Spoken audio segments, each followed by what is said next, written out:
நண்பர்கள் அனைவருக்கும் வணக்கம். Welcome to Sarath academy TNPSC. 2025ஆம் ஆண்டுக்கான டிஎன்பிஎஸ்சி குரூப் 1 நோட்டிஃபிகேஷன் ரிலீஸ் பண்ணியிருக்காங்க. இத பத்தி நம்ம கம்ப்ளீட்டா பார்க்கலாம். எக்ஸாம்க்கு அப்ளை பண்ணதுக்கான லாஸ்ட் டேட் எப்போ? யார் யாரெல்லாம் அப்ளை பண்ணலாம்? ஏஜ் லிமிட் என்ன? என்னென்ன போஸ்டிங்லாம் இதுல இருக்கு? எவ்வளோ வேக்கன்சி? எல்லாமே நம்ம டீட்டெயிலா நம்ம பார்க்கலாம். நோட்டிஃபிகேஷன் நம்ம பார்ப்போம். டிஎன்பிஎஸ்சி சொன்ன மாரியே நோட்டிஃபிகேஷன் ரிலீஸ் பண்ணியிருக்காங்க சரிங்களா? ஸோ நோட்டிஃபிகேஷன் டேட் பார்த்தோம் அப்படின்னா 1/4/2025 அதாவது ஏப்ரல் 1ஆம் தேதி 2025ஆம் ஆண்டு பார்த்தீங்க அப்படின்னா நோட்டிஃபிகேஷன் ரிலீஸ் பண்ணியிருக்காங்க. லாஸ்ட் டேட் இந்த எக்ஸாமுக்கு நீங்கள் இந்த டேட்லேருந்தே அப்ளை பண்ண ஸ்டார்ட் பண்ணிடலாம் சரிங்களா? அந்த ஏப்ரல் 1லேருந்தே நீங்கள் எக்ஸாமுக்கு அப்ளை பண்ண ஸ்டார்ட் பண்ணலாம். லாஸ்ட் டேட் இறுதி நாள் அப்படின்னு பார்த்தீங்க அப்படின்னா 30/4/2025. ஓகே, ஸோ இந்த டேட்குள்ளே நீங்கள் இந்த எக்ஸாமுக்கு அப்ளை பண்ணிடணும். இந்த ஆண்டுக்கு நீங்கள் இந்த எக்ஸாம் எழுதணும் அப்படின்னா அதுக்கான எலிஜிபிலிட்டி உங்களுக்கு இருக்குது அப்படிங்கிறப்ப நீங்கள் இந்த எக்ஸாம் எழுத ஆசைப்படுறீங்க அப்படின்னா இந்த டேட்குள்ளே நீங்கள் அப்ளை பண்ணிருங்க. முடிஞ்ச அளவு நீங்கள் சீக்கிரமே நீங்கள் அப்ளை பண்ணிருங்க சரிங்களா? சரி, அப்ளை பண்ண அப்புறம் எப்போ எக்ஸாம் நடக்கும் அப்படின்னு பார்த்தீங்க அப்படின்னா ஜூன் 15. ஓகே, 15/6/2025 இந்த டேட்ல பார்த்தீங்க அப்படின்னா எக்ஸாம் நடக்கும் சரிங்களா? ஓகே, எத்தனை வேக்கன்சி இப்போ விட்டுருக்காங்க அப்படின்னு பார்த்தீங்க அப்படின்னா 70 வேக்கன்சி விட்டுருக்காங்க. ஓகே, இது நீங்கள் கம்மி நினைக்க வேணாம். இது ஓரளவு டீசென்டான வேக்கன்சி தான். ஸோ எப்போவுமே இந்த வேக்கன்சி தான் வரும். இது இன்க்ரீஸ் ஆக வாய்ப்பு இருக்குது சரிங்களா? அதாவது இது டிகிரி படித்தவங்க மட்டும்தான் எழுத முடியும். ரொம்ப 10 லட்சம் பேர் 20 லட்சம் பேர்லாம் அந்த எக்ஸாம் எழுத மாட்டாங்க. கம்மியான பேர் தான் எழுதுவாங்க. ஸோ அதை கம்பேர் பண்ணுறப்ப இது ஒரு டீசென்டான வேக்கன்சி தான். நீங்கள் வேக்கன்சி பற்றிலாம் எதுவுமே நினைக்காதீங்க. நமக்கு இன்னமே அதாவது ஒரு 75 டேஸ் இருக்குது இந்த நோட்டிஃபிகேஷன்லேருந்து இந்த எக்ஸாமுக்கு பார்த்தீங்க அப்படின்னா ஷார்ப்பாக 75 டேஸ் இருக்குது. இந்த 75 நாட்கள் நீங்கள் சரியாக யூஸ் பண்ணுறீங்க, தரமான முறையில் ப்ராப்பர் ஸ்ட்ராட்டஜி யூஸ் பண்ணி நீங்கள் படிக்கிறீங்க அப்படின்னா நிச்சயம் இந்த எக்ஸாம் உங்களால் கிளியர் பண்ண முடியும் சரிங்களா? நீங்கள் ஃப்ரெஷராக இருந்தால் கூட ஒரு நாளைக்கு ஒரு குறிப்பிட்ட நேரம் செலவு பண்ணி நீங்கள் கரெக்டாக படிச்சிங்க அப்படின்னா இந்த எக்ஸாம் நீங்கள் கிளியர் பண்ணலாம். ப்ரிப்பரேஷன் ஸ்ட்ராட்டஜி நெக்ஸ்ட் நான் போஸ்ட் பண்ணுறேன். இப்போ நம்ம நோட்டிஃபிகேஷன் பற்றி நம்ம கம்ப்ளீட்டாக நம்ம பார்த்துடலாம் சரிங்களா? ஸோ இதுதான் ஆக்சுவல் நோட்டிஃபிகேஷன். டேட் கொடுத்துருக்காங்க 1/4/2025. ஸோ இது உங்களுக்கு இந்த எல்லாமே இன்ஸ்ட்ரக்ஷன்ஸ்லாம் கொடுத்துருக்காங்க. டேட் ஆஃப் நோட்டிஃபிகேஷன் கொடுத்துருக்காங்க. லாஸ்ட் டேட் 30/4/2025 பார்த்தோம்ல, அது கொடுத்துருக்காங்க. ஸோ இரவு 11:59 மணி வரைக்கும் நீங்கள் என்ன பண்ணிக்கலாம், நீங்கள் அப்ளை பண்ண முடியும் சரிங்களா? அது கொடுத்துருக்காங்க. இந்த தேர்வுக்கு அப்ளை பண்ணுறப்ப ஏதாச்சும் தவறாக நீங்கள் பண்ணிட்டீங்க அப்படின்னா அதை கூட கரெக்ஷன் பண்ண முடியும். அதுக்கான டேட்டும் கொடுத்துருக்காங்க. ஓகேங்களா? உங்களுக்கு May 5லேருந்து May 7 வரைக்கும் என்ன பண்ணிக்க முடியும், உங்களால் கரெக்ஷன் பண்ணிக்க முடியும். அந்த டேட்டும் கொடுத்துருக்காங்க. ஓகே, ஸோ நெக்ஸ்ட் பார்த்தோம் அப்படின்னா ப்ரிலிம்ஸ் டேட் கொடுத்துருக்காங்க. மார்னிங் தான் 15/6/2025 காலை 9:30லேருந்து 12:30 வரைக்கும் தேர்வு நடைபெறும். ஸோ அந்த டேட் டைம் இங்கே மென்ஷன் பண்ணியிருக்காங்க சரிங்களா? எக்ஸாமுக்கு ஓகே, இந்த டேட்லாம் நம்ம பார்த்துட்டோம். நெக்ஸ்ட் இந்த எக்ஸாமுக்கு எப்படி அப்ளை பண்ணணும் அப்படின்னு கேட்டிங்க அப்படின்னா tnpscexams.in சொல்லக்கூடிய இந்த வெப்சைட் நீங்கள் போங்க. ஓகேவா? www.tnpscexams.in இந்த வெப்சைட் போயிட்டு நீங்கள் அப்ளை பண்ண முடியும். இல்லைனா tnpsc.gov.in இந்த வெப்சைட் போனீங்க அப்படின்னாலுமே கூட அங்கே அப்ளை நவ் அப்படின்னு இருக்கும். அதை கிளிக் பண்ணி கூட நீங்கள் இந்த வெப்சைட்டுக்கு போக முடியும் சரிங்களா? ஸோ இந்த அரசோட வெப்சைட் டிஎன்பிஎஸ்சியோட அஃபீஷியல் வெப்சைட் யூஸ் பண்ணி நீங்கள் அப்ளை பண்ண முடியும். ஸோ அதுதான் கரெக்ஷன் விண்டோ கொடுப்போன்றது சொல்லியிருக்காங்க. அந்த டேட்டும் இங்கே மென்ஷன் பண்ணியிருக்காங்க சரிங்களா? ஸோ நெக்ஸ்ட் பார்த்தோம் அப்படின்னா என்னென்ன போஸ்ட் இந்த எக்ஸாம் நீங்கள் எழுதுனீங்க அப்படின்னா என்னென்ன வேலைகளுக்கு போக முடியும், என்னென்ன பதவிகளுக்குலாம் இப்போ அந்த தேர்வு நடக்குது அப்படின்னு பார்த்தீங்க அப்படின்னா டெபுட்டி கலெக்டர், துணை ஆட்சியர், இந்த வேலைக்கும் நீங்கள் போக முடியும் சரிங்களா? இந்த எக்ஸாம் எழுதி ஹையஸ்ட் மார்க், ஒரு நல்ல டாப் மார்க் நீங்கள் வாங்கிட்டீங்க அப்படின்னா துணை ஆட்சியர் போக முடியும். இருக்கிறதுலையே துணை ஆட்சியர் இந்த முறை 28 வேகன்சி கொடுத்துருக்காங்க. ஓகேவா? இது உண்மையிலே ஒரு நல்ல வேகன்சி. டெபுட்டி கலெக்டருக்கு பார்த்தீங்க அப்படின்னா 28 வேகன்சி இருக்குது. ஸோ இந்த முறை கண்டிப்பாக நீங்கள் எழுதுங்க. நீங்கள் நல்ல ஒரு ஹை மார்க் வாங்குறீங்க அப்படிங்கிறப்போ இந்த போஸ்டிங் உங்களால் போக முடியும். ஓகே, நெக்ஸ்ட் பார்த்தோம் அப்படின்னா DSP, deputy superintendent of police, துணை காவல் கண்காணிப்பாளர், இந்த ஜாப் பார்த்தீங்க அப்படின்னா 7 வேகன்சி கொடுத்துருக்காங்க. ஓகேங்களா? இதுவுமே ஓகேவான வேகன்சி, இன்க்ரீஸ் பண்ண வாய்ப்பு இருக்குது. ஸோ நம்ம பொறுத்திருந்து பார்க்கலாம். அதுக்கடுத்து வணிக வரித்துறை, கமர்ஷியல் டாக்ஸஸில் பார்த்தீங்க அப்படின்னா அசிஸ்டன்ட் கமிஷனர், துணை ஆணையர்னு சொல்லுவாங்க. இந்த ஜாபுக்கு பார்த்தீங்க அப்படின்னா 19 வேகன்சி கொடுத்துருக்காங்க. இதுவுமே பார்த்தீங்க அப்படின்னா ஒரு நல்ல ஜாப் தான் சரிங்களா? இப்போ நீங்கள் மேற்கொண்டு படிக்கணும், இப்போ நீங்கள் யூபிஎஸ்சிலாம் படிக்கணும் அப்படின்னா இந்த போஸ்டிங் ரொம்பவே சரியாக இருக்கும். இதுவுமே ஒரு நல்ல போஸ்டிங் தான். நெக்ஸ்ட் பார்த்தோம் அப்படின்னா ரூரல் டெவலப்மெண்ட், ஊரக வளர்ச்சி, இதில் பார்த்தீங்க அப்படின்னா துணை இயக்குனர், அதாவது அசிஸ்டன்ட் டைரக்டர், இந்த வேகன்சி 7 வேகன்சி கொடுத்துருக்காங்க. அதுக்கடுத்து மாவட்ட வேலைவாய்ப்பு அலுவலர்னு சொல்லக்கூடிய டிஸ்ட்ரிக்ட் எம்ப்ளாய்மெண்ட் ஆஃபீஸர் 3 வேகன்சி கொடுத்துருக்காங்க. அதுக்கடுத்து கமிஷனர் ஆஃப் லேபர், ஓகேங்களா? அசிஸ்டன்ட் கமிஷனர் ஆஃப் லேபர், இது புதுசாக ஆட் பண்ணியிருக்காங்க. இதுலையும் ஒரு 6 வேகன்சி கொடுத்துருக்காங்க. ஓகேங்களா? டோட்டலாக 70 வேகன்சி கொடுத்துருக்காங்க. இது டிஎன்பிஎஸ்சி இனிஷியலாக கொடுத்துருக்குது. இந்த வேகன்சி இன்க்ரீஸ் ஆகும். ஸோ நீங்கள் அதை பற்றி நீங்கள் ஃபீல் பண்ணாதீங்க. எக்ஸாமில் நீங்கள் கவனத்தை செலுத்துங்க சரியா? ஸோ நெக்ஸ்ட் சேலரி அப்படின்னு பார்த்தீங்க அப்படின்னா level of pay salary level 22ல ஸ்டார்ட் ஆகும். டிஎன்பிஎஸ்சி குரூப் 1 இதில் நீங்கள் பாஸ் பண்ணுறீங்க அப்படிங்கிறப்ப கிட்டத்தட்ட 56,100 ரூபாய் ஸ்டார்டிங் சேலரி, பேசிக் பே உங்களுக்கு இருக்கும். ஓகேங்களா? இன்னாண்டு சேலரி உங்களுக்கு கைக்கு வர்றது பார்த்தீங்க அப்படின்னா வந்து கிட்டத்தட்ட 80,000 ரூபாய் கிட்ட வந்து வரும். ஓகேவா? சேலரி வந்து ஒரு நல்ல சேலரி இருக்கும். இப்போ 8த் பே கமிஷன்லாம் வருது. சேலரி வந்து ரொம்பவே நல்ல சேலரி வந்து இருக்கும். நெறைய இதில வந்து நெறைய உங்களுக்கு வந்து அதிகாரங்கள் இருக்கு. நெறைய பெனிஃபிட் வந்து இருக்கு. ஓகேவா? ஸோ அதனால நீங்க நல்லா படிச்சீங்க அப்படின்னா வந்து ஒரு நல்ல வேலைக்கு உங்களால ஒரு சின்ன வயசுலயே 21 வயது இருந்தாவே போதும் இந்த எக்ஸாம் எழுத முடியும். ஸோ அப்படின்றப்ப உங்களுக்கு நல்ல ஆப்பர்ச்சுனிட்டி வந்து இருக்கும். ஸோ அதனால நீங்க நல்லா வந்து படிங்க. ஸோ நெக்ஸ்ட் பார்க்குறப்ப இந்த எக்ஸாம் எழுதணும் அப்படின்னா வந்து என்ன எஜுகேஷனல் குவாலிஃபிகேஷன் வேணும்? என்ன கல்வி தகுதி வேணும் அப்படின்னு பார்த்தீங்க அப்படின்னா வந்து ஒரே ஒரு டிகிரி தான். சரியா? ஒரே ஒரு டிகிரி ஏதோ ஒரு டிகிரி நீங்க வந்து ஒரு பேச்சுலர் டிகிரி படிச்சாவே போதும். இந்த எக்ஸாம் வந்து நீங்க எலிஜிபிள் தான். ஓகே. பேச்சுலர் டிகிரிக்கு மேல நீங்க எவ்வளோ நாள் படிச்சிருக்கலாம். அது பிரச்சனை இல்ல. ஆனா ஒரு பேச்சுலர் டிகிரி நீங்க படிச்சாவே நீங்க வந்து எலிஜிபிள் தான். ஃபைனல் இயர் எக்ஸாம் எழுதின ஸ்டூடண்ட்ஸ்மே ஃபைனல் இயர்ல நீங்க இந்த எக்ஸாம் எழுதிருக்கீங்க. ரிசல்ட்டுக்கு வெயிட் பண்றீங்க அப்படிங்கிறப்ப நீங்களுமே வந்து எலிஜிபிள் தான் இந்த எக்ஸாம்க்கு. சரியா? ஸோ டிகிரி பொறுத்தவரைக்கும் இதுதான். நெக்ஸ்ட் ஏஜ் லிமிட் அப்படின்னு பார்க்குறப்ப குறைந்தபட்ச வயது பார்த்தீங்க அப்படின்னா வந்து 21 வயது. அதாவது 1/7/2025 இந்த டேட்டில் உங்களுக்கு 21 வயது வந்து ஆயிருக்கணும். ஓகேங்களா? 21 இயர்ஸ் ஆயிருச்சு, 21 ஏஜ் ஆயிருச்சு அப்படின்னா வந்து நீங்கள் இந்த எக்ஸாம் வந்து எழுத முடியும். ஓகே. ஸோ இது வந்து மினிமம் ஏஜ். மேக்ஸிமம் ஏஜ் அப்படின்னு பார்க்குறப்ப ஜென்ரல் கேட்டகரியாக இருந்தீங்க அப்படின்னா வந்து 34 இயர்ஸ். நீங்கள் வந்து 34 வயது வரைக்கும் நீங்கள் வந்து எழுத முடியும். அதே மாதிரி ரிசர்வேஷன் கேட்டகரியாக நீங்கள் வர்றீங்க. இப்போ வந்து எம்பிசி, பிசி, பிசிஎம் இந்த மாதிரி எஸ்சி, எஸ்டி இந்த கேட்டகரிலாம் வர்றீங்க அப்படின்னா வந்து 39 வயது வரைக்குமே நீங்கள் வந்து எழுத முடியும். சரிங்களா? ஒரு குறிப்பிட்ட டிகிரி படித்தா வந்து 1 இயர் ரிலாக்ஸேஷன் இதுலையுமே வந்து இருக்குது. அதை நீங்கள் நோட்டிஃபிகேஷன் டீட்டெயில் நோட்டிஃபிகேஷன் டிஸ்கிரிப்ஷனில் கொடுக்குறேன். அதை நீங்கள் வந்து பார்த்துக்கோங்க. ஓகே. ஸோ நெக்ஸ்ட் பார்க்குறப்ப ஸோ இதுதான் 2025 நோட்டிஃபிகேஷன் அடிப்படையில் இது வந்து கொடுத்துருக்காங்க. ஓகேங்களா? அப்போ குறைஞ்சபட்ச வயது வந்து 21, அதிகபட்ச வயது வந்து ஜென்ரல் கேட்டகரினா 34 வயது, ரிசர்வேஷன் கேட்டகரி அப்படிங்கிறப்ப 39 வயது. ஓகே. ஸோ மோஸ்ட்லி எல்லாருமே கவர் ஆக வாய்ப்பு இருக்குது. ஸோ நீங்கள் எல்லாருமே இந்த எக்ஸாமுக்கு வந்து நீங்கள் வந்து எழுதுங்க. எக்ஸ்ட்ரா பார்த்தீங்க அப்படின்னா வந்து மாற்றுத்திறனாளி மாணவர்களுக்கு, அதுக்கடுத்து எக்ஸ் சர்வீஸ் மேன் இவங்களுக்குலாம் வந்து இன்னமே வந்து ரிசர்வேஷன் வந்து இருக்குது. நீங்கள் நோட்டிஃபிகேஷன் அவங்க வந்து நீங்கள் பார்த்துக்கோங்க. டிஸ்கிரிப்ஷனில் வந்து நோட்டிஃபிகேஷன் வந்து கொடுக்குறேன். ஓகேவா? ஸோ நெக்ஸ்ட் இந்த எக்ஸாம் பேட்டர்ன் நம்ம வந்து பார்த்துடலாம். இந்த எக்ஸாம் அப்படின்னு பார்க்குறப்ப இந்த டிஎன்பிஎஸ்சி குரூப் 1 எக்ஸாம் வந்து மற்றும் 3 கட்டங்கள் வந்து நடக்கும். ஓகேங்களா? ஒன்று வந்து ப்ரிலிம்ஸ், இன்னொன்று மெயின்ஸ், இன்னொன்று இன்டர்வியூ. சரியா? இதில் நம்ம ரொம்ப சிம்பிளாக நம்ம எல்லாமே நம்ம வந்து பார்க்கலாம். ஃபஸ்ட்டு இந்த ப்ரிலிம்ஸ் எக்ஸாம் பார்த்தீங்க அப்படின்னா வந்து இது ஒரு என்ட்ரிக்காக தான் இது வச்சிருக்காங்களே ஒழிய இதோட மார்க் வந்து உங்கள் ஃபைனல் ரேங்கிங் எடுத்துக்க மாட்டாங்க. ஓகேங்களா? குரூப் 1 மார்க் வந்து ஃபைனலில் வரும்ல. ஸோ லாஸ்ட்டாக நீங்கள் உங்களோட டோட்டல் மார்க் போடுவாங்கல்ல அதில் வந்து ப்ரிலிம்ஸ் மார்க் எடுத்துக்க மாட்டாங்க. மெயின்ஸ் மார்க்கும் இன்டர்வியூ மார்க் மட்டும் தான் எடுத்துப்பாங்க. ஓகேங்களா? அப்புறம் ஏன் நம்ம ப்ரிலிம்ஸ் எக்ஸாம் எழுதுறோம் அப்படின்னா வந்து ஒரு ஃபில்டர் பண்ணுறது தான். ஒரு 2 லட்சம் பேர் 3 லட்சம் பேர் எழுதுறாங்க அப்படின்னா வந்து எல்லாருமே மெயின்ஸ் எக்ஸாம் வந்து எழுத வைக்க முடியாது. யார் சீரியஸான கேண்டிடேட் அப்படின்னு டிஎன்பிஎஸ்சிக்கு வந்து தெரியணும். ஸோ அதனால் என்ன பண்ணுறாங்க, இது வந்து ஃபில்டர் ப்ராசஸ் தான் இருக்குது. ஃபில்டர் ப்ராசஸாக இருந்தாலுமே இந்த எக்ஸாமை நீங்கள் கிளியர் பண்ணுறதே வந்து கொஞ்சம் கடினம் தான். சரிங்களா? அதாவது நீங்கள் நல்லா தரமாக நீங்கள் படிச்சீங்க அப்படிங்கிறப்ப உண்மையாக படிக்கிறீங்க அப்படிங்கிறப்ப அப்போ உங்களால் கிளியர் பண்ண முடியும். ஓகேவா? அப்போ ப்ரிலிம்ஸ் எக்ஸாம் வந்து மார்க் ஃபைனல் ரேங்கிங் எடுத்துக்க மாட்டாங்க. மெயின்ஸு இன்டர்வியூ மார்க் தான் வந்து எடுத்துப்பாங்க. ஓகேவா? இன்னொன்று என்ன அப்படின்னா வந்து இப்போ நம்ம கல்லூரி படிக்கிற மாணவர்களுக்கு இந்த புரிதல் கூட இல்லாமல் இருக்கலாம். அதனால நான் சொல்கிறேன். இப்போ வந்து ப்ரிலிம்ஸு, மெயின்ஸு, இன்டர்வியூ 3 இருக்குல்ல. இப்போ வந்து நீங்கள் ப்ரிலிம்ஸ் எழுதி நீங்கள் மெயின்ஸ் போயிட்டீங்க. ஓகேவா? மெயின்ஸில் மட்டும் நீங்கள் கிளியர் பண்ணல அப்படின்னா வந்து நெக்ஸ்ட் டைம் நீங்கள் வந்து மெயின்ஸ் எழுதிட்டு அதுக்கப்புறம் இன்டர்வியூ போகலாம் அப்படின்னா அப்படிலாம் பண்ண முடியாது. அகைன் நீங்கள் ப்ரிலிம்ஸில் தான் வந்த முடியும். ஓகே. இந்த ப்ராசஸில் நீங்கள் எந்த இடத்துல தவறு பண்ணாலும் அகைன் நீங்கள் ப்ரிலிம்ஸில் இருந்து மட்டும் தான் ஸ்டார்ட் பண்ண முடியும். நான் வந்து ப்ரிலிம்ஸ் கிளியர் பண்ணிட்டேன், இன்டர்வியூ கிளியர் பண்ணிட்டேன், மெயின்ஸும் கிளியர் பண்ணிட்டேன், இன்டர்வியூ நான் வந்துட்டேன், இன்டர்வியூவில் மட்டும்தான் கிளியர் ஆகலை, ஸோ நெக்ஸ்ட் டைம் இன்டர்வியூ மட்டும் அட்டன் பண்ணலாமா அப்படின்னா அப்படிலாம் பண்ண முடியாது. So again prelims, mains, interview. ஓகேங்களா?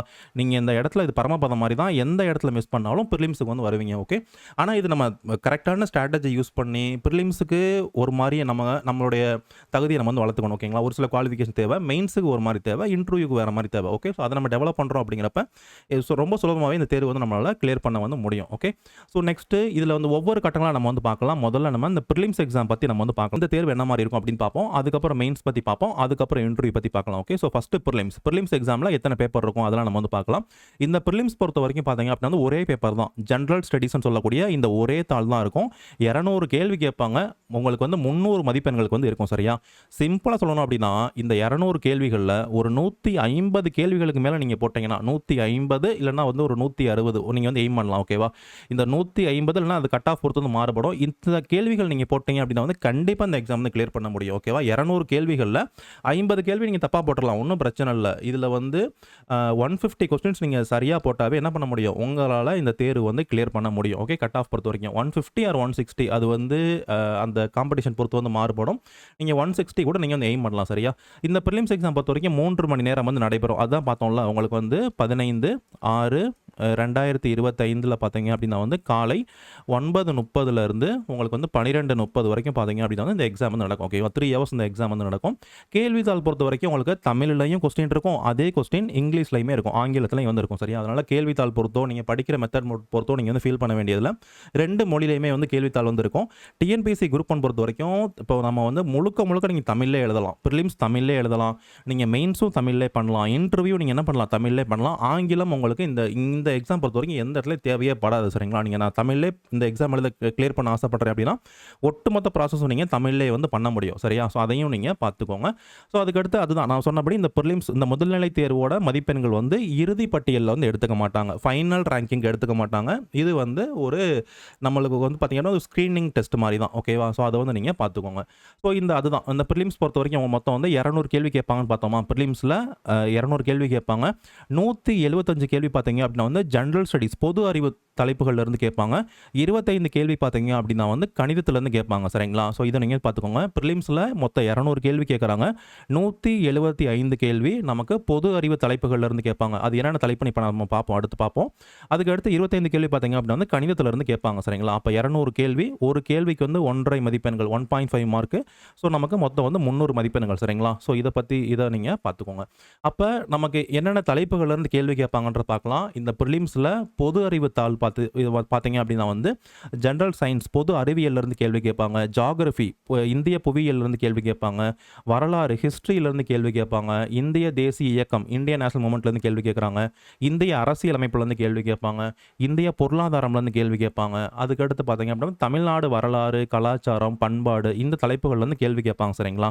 இந்த தலைப்புகள்லேருந்து உங்களுக்கு 175 கேள்வி. சரிங்களா? மேக்ஸ் ஆப்டிடியூடு ரீசனிங் இதிலிருந்து 25 கேள்வி. ஓகே. ஸோ 175 + 25 டோட்டலாக 200 கொஸ்டின்ஸ் உங்களுக்கு ப்ரிலிம்ஸில் இந்த தலைப்புகள்லேருந்து கேட்பாங்க. ஓகே. இதை பற்றி டீட்டெயில்டாக இந்த ப்ரிப்பரேஷன் ஸ்ட்ராட்டஜி இதை எப்படி கவர் பண்ணணும், இந்த ஜெனரல் ஸ்டடீஸ் எந்தெந்த புத்தகங்கள் என்னென்ன படிக்கணும், ஜியாகிரஃபி என்னென்ன புத்தகங்கள் என்னென்ன படிக்கணும், ஹிஸ்ட்ரிக்கு எந்தெந்த புத்தகங்கள் என்ன படிக்கணும், இந்த டீட்டெயில்டு வீடியோ வந்து நான் உங்களுக்கு நெக்ஸ்ட் போஸ்ட் பண்ணுறேன். ஃபஸ்ட்டு நீங்கள் என்னென்ன தலைப்புகள் அப்படின்றத நீங்கள் தெரிஞ்சுக்கோங்க. சரியா? ஸோ நெக்ஸ்ட் பார்த்தோம் அப்படின்னா வந்து இவ்வளோ தான். நெக்ஸ்ட் இருக்க ஸ்டேஜ் வந்து மெயின்ஸ் எக்ஸாம் பொறுத்த வரைக்கும் அதே தான். மெயின்ஸில் மொத்தம் 4 பேப்பர் இருக்கும். சரிங்களா? 4 பேப்பர் இருக்கும். எப்படி ப்ரிலிம்ஸ் எக்ஸாம் ஃபைனல் ரேங்கிங் எடுத்துக்க மாட்டாங்களோ இந்த 4 பேப்பரில் ஒரே ஒரு தாளை மட்டும் ஃபைனல் ரேங்கிங் எடுத்துக்க மாட்டாங்க. ஓகேங்களா? ஒரு தாள் பார்த்தீங்க அப்படின்னா வந்து தமிழ் மொழி கட்டாய தாள். ஓகே. ஸோ தமிழ் மொழி நாலேஜ் இருக்கா, ஏன்னா இந்த ஜாப் வந்து தமிழ்நாட்டில் தான் பண்ணணும். அப்போ தமிழ் மொழி அறிவு இருக்கா அப்படின்னு செக் பண்ணுறதுக்காக பார்த்தீங்க அப்படின்னா டெஸ்ட் பண்ணுறாங்க. அப்போது அந்த தமிழ் தாள் பொறுத்த வரைக்கும் உங்களுக்கு ஃபைனல் ரேங்கிங் எடுத்துக்க மாட்டுறாங்க. ஏனைய 3 தாள்கள் மட்டும் எடுத்துப்பாங்க. ஓகேங்களா? டோட்டலாக 4 பேப்பர் இருக்குது. ஒரு தாள் இந்த தமிழ் மொழி தகுதித்தாளுடைய மார்க்கை வந்து ஃபைனல் ரேங்கிங் எடுத்துக்க மாட்டாங்க. ஜஸ்ட் நீங்கள் பாஸ் பண்ணால் போதும். மற்ற 3 பேப்பர் வந்து நமக்கு ஃபைனல் ரேங்கிங் எடுத்துப்பாங்க. அந்த 3 பேப்பர் என்னன்றதை நம்ம வந்து பார்க்கலாம். சரியா? அப்போ 3 மணி நேரம் வந்து நடக்கும். இது எஸ்ஏ டைப்பில் எழுதுகிற மாதிரி வந்து இருக்கும். நீங்கள் ப்ரிலிம்ஸ் எக்ஸாம் பார்த்தீங்க அப்படின்னா வந்து இதுக்கு முன்னாடி பார்த்தோம், அது வந்து கொள்குறி வகை வினாக்களா எம்சிக்யூ கொஸ்டினாக இருக்கும். ஒரு கேள்வி இருக்கும், கீழே 4 ஆப்ஷன் இருக்கும், நீங்கள் சூஸ் பண்ணுற மாதிரி இருக்கும்.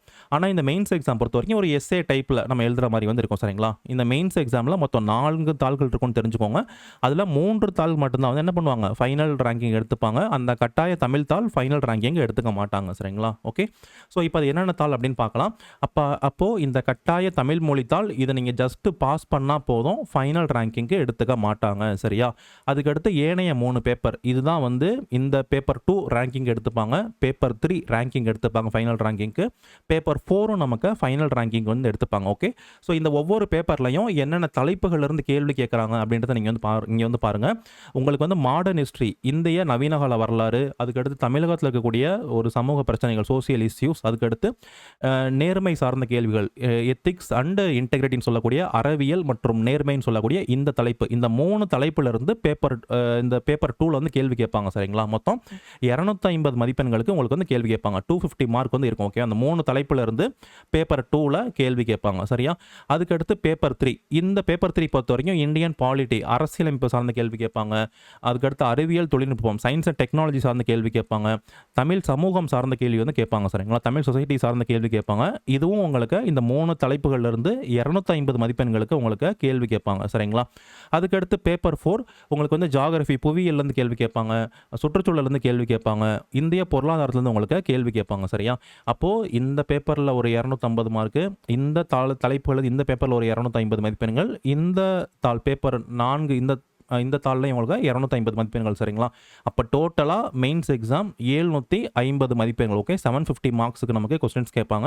இன்டர்வியூ ஒரு 100 மார்க் லாஸ்ட்டாக சரிங்களா. அப்போ அதையும் சேர்த்தீங்க அப்படின்னா வந்து டோட்டலாக TNPSC group one total mark final mark பார்த்தீங்க அப்படின்னா வந்து 850 மதிப்பெண்கள். ஓகே, இப்போ நம்ம 10th பார்த்தா 500 மதிப்பெண்கள் டோட்டல் மார்க், 12th 600 மதிப்பெண்கள் டோட்டல் மார்க்லாம் இருக்குல்ல, அந்த மாதிரி இந்த குரூப் ஒன் எக்ஸாமுடைய டோட்டல் மார்க் ஃபைனல் மார்க் இந்த 850 மதிப்பெண்கள் சரியா. அந்த 850 மதிப்பெண்களுக்கு தான் நீங்கள் வந்து நம்ம இந்த எக்ஸாம் வந்து எழுதுகிறோம். ஓகேவா. அப்போ ப்ரிலிம்ஸ் ஸ்க்ரீனிங் டெஸ்ட்டாக இருக்குது. மெயின்ஸ் தான் நமக்கு ரொம்ப முக்கியம். மெயின்ஸில் இந்த பேப்பர் தான் நமக்கு ரேங்கிங் எடுத்துக்கிறாங்க. அதுக்கடுத்து இன்டர்வியூவில் இருந்து ஒரு 100 மதிப்பெண்கள் வந்து இருக்குது. ஓகே, இதெல்லாம் நீங்கள் பார்த்துக்கோங்க. இருந்தாலும் ப்ரிலிம்ஸ் ஸ்க்ரீனிங் டெஸ்ட்டாக இருந்தாலும் ப்ரிலிம்ஸ் தான் ரொம்ப முக்கியம். ஓகேவா. இந்த 75 நாட்களில் நீங்கள் இந்த மெயின்ஸ்லாம் அப்புறம் பார்த்துக்கலாம், அதுக்கு வந்து டைம் இருக்கும். நீங்கள் ப்ரிலிம்ஸ் மட்டும் நீங்கள் கம்ப்ளீட்டாக ஃபோக்கஸ் பண்ணுங்கள். ஏன்னா ப்ரிலிம்ஸை நீங்கள் பாஸ் பண்ணால் தான் இந்த இடத்துக்கே வர முடியும், இல்லைனா வர முடியாது. ஏன்னா அந்த அளவுக்கு அந்த பேப்பரே டஃப் பண்ணி வைப்பாங்க. அதனால் ப்ரிலிம்ஸ் வந்து நீங்கள் வரக்கூடிய 75 நாள் நீங்கள் நல்லா ப்ரிப்பேர் பண்ணுங்கள். நீங்கள் அந்த ப்ரிலிம்ஸ் கிளியர் பண்ணிடுவீங்க அப்படின்ற கான்ஃபிடென்ட் வந்த அப்புறம் மெயின்ஸ் வந்து நம்ம ப்ரிப்பேர் பண்ணலாம். இது மெயின்ஸுக்கு ஒரு 3-4 மந்த் இருக்கும். நம்ம வந்து நல்லாவே மெயின்ஸ் எக்ஸாம் வந்து நம்ம ப்ரிப்பேர் பண்ணலாம் சரிங்களா. இதுதான் வந்து நல்ல ஸ்ட்ராட்டஜியாக இருக்கும். ஸோ இதே சிலபஸ் இப்போ நம்ம பார்த்தோம்ல, ஆங்கிலத்தில் பார்க்குறோம் இல்லையா, இது அப்படியே இங்கே வந்து தமிழில் நான் வந்து கொடுத்துருக்கேன். நீங்கள் வந்து செக் பண்ணி பாருங்கள். ஓகேங்களா. தமிழில் அதே தலைப்புகள் இங்கே வந்து இருக்குது, நீங்கள் வந்து பார்த்துக்கோங்க. ஓகே, ஸோ அப்போது மெயின்ஸ் பொறுத்த வரைக்கும் அதுதான். மெயின்ஸ் பொறுத்த வரைக்கும் ஃபஸ்ட்டு பேப்பர் 1 இருக்குது. இது ஃபைனல் ரேங்கிங் எடுத்துக்க மாட்டாங்க. 100 மதிப்பெண்களுக்கு தான் கேட்பாங்க. 40 மதிப்பெண்கள் வாங்கினா போதும், நீங்கள் பாஸ் பண்ணிடுவீங்க. அதோட இந்த பேப்பர் வந்து முடிஞ்சிருச்சு. ஓகே, இது ஃபைனல் மார்க்குக்கு எடுத்துக்க மாட்டாங்க. 100க்கு 40 மதிப்பெண்கள் வாங்கினாவே நீங்கள் வந்து போதும். நெக்ஸ்ட்டு பேப்பர் 2 250 மதிப்பெண்கள், பேப்பர் 3 250 மதிப்பெண்கள், பேப்பர் 4 250 மதிப்பெண்கள். ஓகேங்களா. டோட்டலாக உங்களுக்கு வந்து 750 மதிப்பெண்கள். இன்டர்வியூ ஒரு 100 மதிப்பெண்கள். மொத்தமாக குரூப் ஒன் பார்த்தீங்க அப்படின்னா 850 மதிப்பெண்கள் சரிங்களா. ஸோ இதுதான் நமக்கு மெயின்ஸோட டோட்டல் மார்க்கு. இன்டர்வியூ சேர்த்தே நம்ம வந்து பார்த்துட்டோம் சரியா. ஸோ இதை வந்து நீங்கள் பார்த்துக்கோங்க. ஸோ இதுதான் டிஎன்பிஎஸ்சி குரூப் ஒன் பொறுத்த வரைக்கும் இதுதான் நம்ம பார்க்க வேண்டிய முக்கியமான ஒன்று. உங்களுக்கு சந்தேகங்கள் இருக்குது அப்படின்னா வந்து நீங்கள் இன்ஸ்டாகிராமில் நம்ம பேஜ் வந்து இருக்குது. அதே மாதிரி டெலிகிராம்லேயும் நிறையா டெலிகிராம் சேனலோட லிங்க் வந்து டிஸ்கிரிப்ஷனில் இருக்கும், நீங்கள் ஜாயின் பண்ணிக்கோங்க. உங்கள் வாட்ஸ்அப்லேயும் உங்கள் டவுட் இருக்குது அப்படின்னா வந்து நீங்கள் மெசேஜ் பண்ணுங்கள் சரியா. ஸோ நான் உங்களுக்கு வந்து ரிப்ளை பண்ணுறேன். இந்த நம்ம வெப்சைட்டில் உங்களுக்கு வந்து வாட்ஸ்அப்போட நம்பர் இருக்கும், நீங்கள் வந்து செக் பண்ணி பாருங்கள். Okay, so next preparation strategy இது எல்லா வீடியோமே உங்களுக்கு அடுத்தடுத்து வந்து வரும், நீங்கள் வந்து செக் பண்ணி பாருங்கள். இந்த 60 நாட்களில் எப்படி நம்ம இந்த எக்ஸாமுக்கு படிக்கிறது, என்னென்ன தலைப்புகள் எங்கேருந்து படிக்கணும், எல்லா வீடியோஸும் வந்து கண்டினியூவாக நான் போஸ்ட் பண்ணுறேன். ஸோ நீங்கள் வந்து அதை பார்த்து அந்தபடி நீங்கள் படிச்சிங்க அப்படின்னா நிச்சயமாக அந்த வரக்கூடிய நாட்களில் நீங்கள் இந்த நல்லா படிச்சு இந்த எக்ஸாம் வந்து கிளியர் பண்ண முடியும். ஓகேங்களா. சந்தேகங்கள் இருக்குது அப்படின்னு நீங்கள் கமெண்ட் பண்ணுங்கள். Thank you friends.